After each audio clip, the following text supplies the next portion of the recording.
চলুন তাহলে পরের টুলস নিয়ে আলোচনা শুরু করা যাক।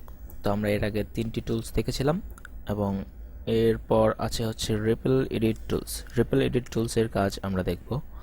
এর আগে আমি একটি কাজ করছি যে সিলেকশন টুলটি সিলেক্ট করে এগুলো ডিলিট করে দিচ্ছি আপাতত। আচ্ছা, সবগুলো ডিলিট করে দিচ্ছি। আমি আবার নতুন করে এখান থেকে এই ভিডিওটি এখানে নিয়ে আসব এবং এখানে সম্পূর্ণ ভিডিওটি নেই, কারণ হচ্ছে এখানে দেখুন যে এতটুকু সিলেক্ট করা ছিল, তাই সম্পূর্ণ ভিডিওটি আসেনি। আচ্ছা, যাই হোক, এখন আমরা এখানে সম্পূর্ণ ভিডিওটি পাচ্ছি। তো আমি চাচ্ছি এই ভিডিওটি ঠিক এখানে আমি কেটে ফেলব। তো আমি যাব রেজর টুলসে গিয়ে আমি এটিকে কাটব। তো আমার এই ভিডিওটি এখন 2টি পার্ট।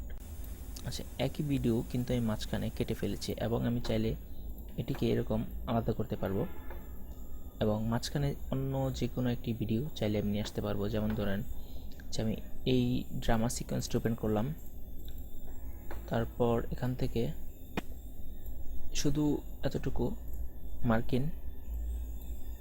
আউট এই ধরে, শুধু ভিডিও অডিও দুইটি আনবো, এখানে ক্লিক করে এভাবে।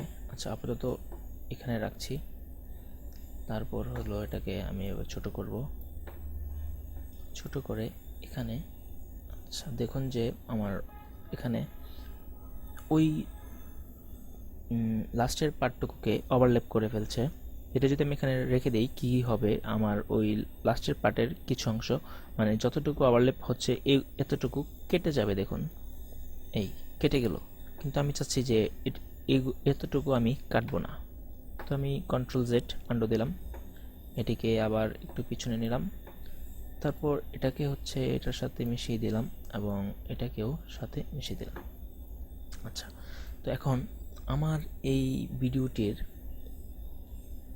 আচ্ছা সাউন্ড হচ্ছে না, এর কারণ হচ্ছে যে আমি এখানে মানে মিউট ট্র্যাককে দিয়ে রেখেছি। মানে আমার এখানে যে অডিও লেয়ারটি আছে এই লেয়ারে যতগুলো অডিও থাকবে ঠিক কোনো সাউন্ড হবে না, কারণ আমি যখন এই টাইম ইন্টিগ্রেটরটি টানি তখন একটি সাউন্ড আসে এবং সেটি বিরক্তিকর মনে হচ্ছে আমার কাছে, তাই আমি বন্ধ করে রেখেছি।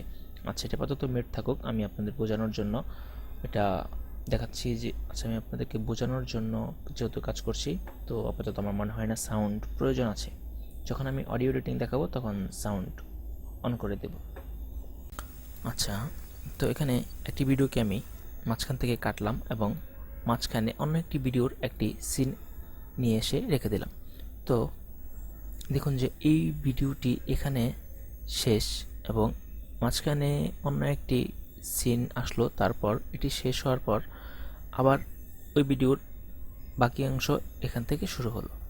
তো এখানে এই রিপল এডিটের কাজ কি? আমি যদি চাই এখন যে এই ভিডিওটি আমি চাচ্ছি এটা এখানে না, এটা হচ্ছে ঠিক এইখানে এসে শেষ হবে, তার মানে এটিকে এভাবে ছোট করতে হবে অথবা এই রেজর টুল দিয়ে কাটতে হবে, কেটে ডিলিট করতে হবে, এটা কেটে দিতে হবে এবং এই ড্রামা এটাকে এভাবে এখানে এসে আবার মিলিয়ে দিতে হবে, অথবা এখান থেকে রাইট বাটন ক্লিক করে রিপল ডিলিটে দিতে হবে, তাহলে সম্পূর্ণ আবার এসে লেগে যাবে। তো এই কাজটুকু করতে আমার যতটুকু কষ্ট হয়েছে, এর চেয়ে সহজে যেই কাজটি করার যেই ওয়েটি, সেটি হচ্ছে এই রিপল এডিট টুল।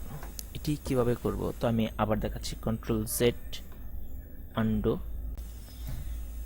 আচ্ছা, আমার এই ভিডিওর লাস্ট দেখুন এই সিন, তো আমি চাচ্ছি, আর এটার শুরু হচ্ছে এই গাড়ি থেকে, তো আমি চাচ্ছি যে এটা হচ্ছে থাকবে এখানে এই জায়গায় এবং এই গাড়ি থেকে শুরু, এটাই যেখানে আছে সেখান থেকেই শুরু হবে। তো আমার এখানে এই ভিডিওটি আমি শেষ করব।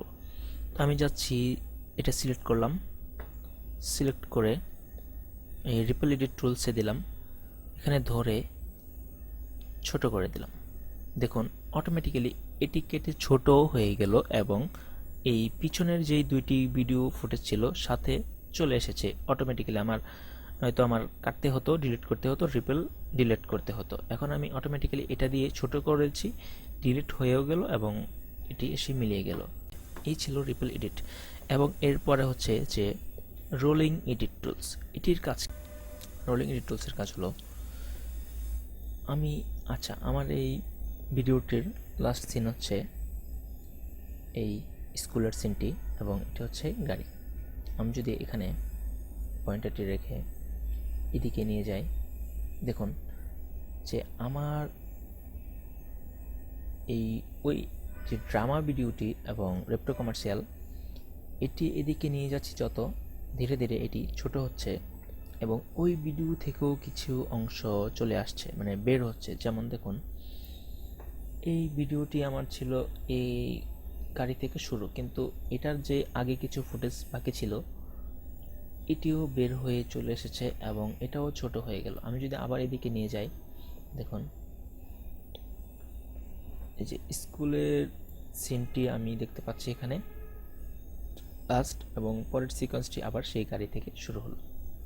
এর মানে হচ্ছে যে রিপল এডিট টুলসের কাজ হলো এটিকে ছোট করবে, এটি থেকে কোনো ভিডিও বের হবে না, এটার সাথে চলে আসবে, এসে এটার সাথে চলে আসবে এবং এখান থেকে আবার এটি ঠিক যেই জায়গা থেকে শুরু সেখান থেকেই শুরু হবে। আর রোলিং এডিট হলো এটিকে এদিকে নিলে ছোট করবে এবং এটার যে ফুটেজগুলো বাকি এটি বের হবে। আবার এদিকে যদি যাই, এটার বাকি ফুটেজগুলো বের হবে এবং এটার যে ফুটেজগুলো আছে এটাও আস্তে আস্তে ছোট হতে থাকবে। এই ছিল রোলিং এডিট এবং রিপল এডিটের কাজ। তো রিপল এডিট এবং রোলিং এডিট তো আমরা দেখলাম, পরবর্তী লেসন দেখতে সঙ্গেই থাকুন। ধন্যবাদ।